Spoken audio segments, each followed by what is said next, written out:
Welcome back Telugu movie reviews. గత కొంతకాలంగా పవన్ కళ్యాణ్ గారు అటు పాలిటిక్స్ ఇటు మూవీస్ పై జోడు గుర్రాల స్వారీ చేస్తున్నారు. దాంతో పూర్తి స్థాయిలో నటన మీద దృష్టి పెట్టలేని పరిస్థితి. దాదాపు 5 ఏళ్ల పాటు షూటింగ్ జరుపుకున్న హరిహర వీరమల్లు మూవీ విషయంలో కూడా ఇదే జరిగింది. ఆయన డిప్యూటీ సీఎంగా బాధ్యతలు స్వీకరించిన తర్వాత టైట్ పొజిషన్లో డేట్స్ ఇచ్చి మరీ ఎలానో పూర్తి చేశారు ఈ మూవీని. పైగా డైరెక్టర్ క్రిష్ గారు ఈ ప్రాజెక్ట్ నుంచి తప్పుకున్నాక ఆ మూవీని జ్యోతికృష్ణ గారు టేకప్ చేశారు. జ్యోతికృష్ణ గారు ఈ కథకి ఎంతవరకు న్యాయం చేశారో ఇప్పుడు చూద్దాం రండి. అయితే థియేటర్లో బొమ్మ పడిన తర్వాత ఎండింగ్ వరకు తల తిప్పుకోకుండా చేయడంలో మేకర్స్ మాత్రం సక్సెస్ అయ్యారు. ఈ మూవీ యొక్క రన్ టైం విషయానికి వస్తే 2 hours 30 minutes కంటే ఎక్కువగానే ఉంది. ఈ మూవీ ఎలా ఉంది అంటే బాగుంది, నాకు మాత్రం నచ్చింది. ఈ మూవీ యొక్క ఫుల్ డెప్త్ రివ్యూలోకి వెళ్తే ఈ స్టోరీ మొత్తం 17th centuryలో జరుగుతుంది. కృష్ణానదిలో కొట్టుకు వచ్చిన ఒక పసిబిడ్డను గూఢ ప్రజలు రక్షించి శివాలయంలోని పూజారికి అప్పగిస్తారు. ఆ పూజారి ఆ పిల్లాడిని పెంచి హరిహర వీరమల్లు అనే పేరు పెడతాడు. పెరిగి పెద్దవాడైన వీరమల్లు దొరలను దోచుకొని లేని వారికి సాయం చేస్తూ ఉంటాడు. అయితే ఓ రోజు కృష్ణా తీరంలోని కొల్లూరులో దొరికే వజ్రాలను బ్రిటిషర్స్ తమ దేశానికి తరలిస్తుంటే మచిలీపట్నం ఓడరేవులో వీరమల్లు అడ్డుకొని వారికి బుద్ధి చెప్తాడు.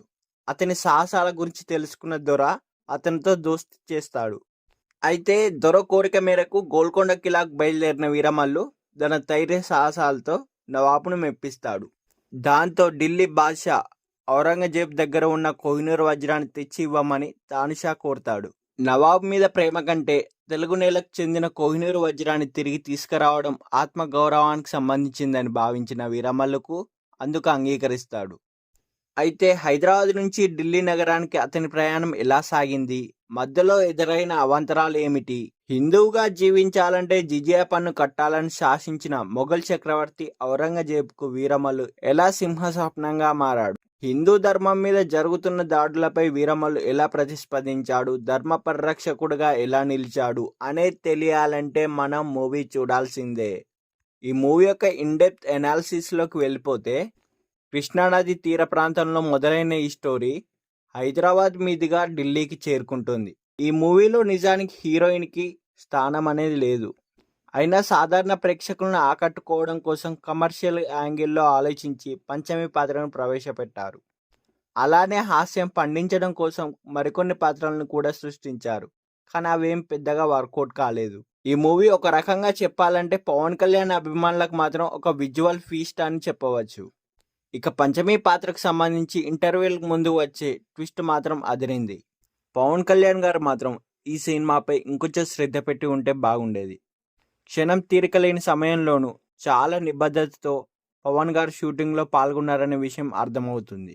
ముఖ్యంగా క్లైమాక్స్లో వచ్చే ఫైట్కు ఆయన కొరియోగ్రఫీ అందించారు.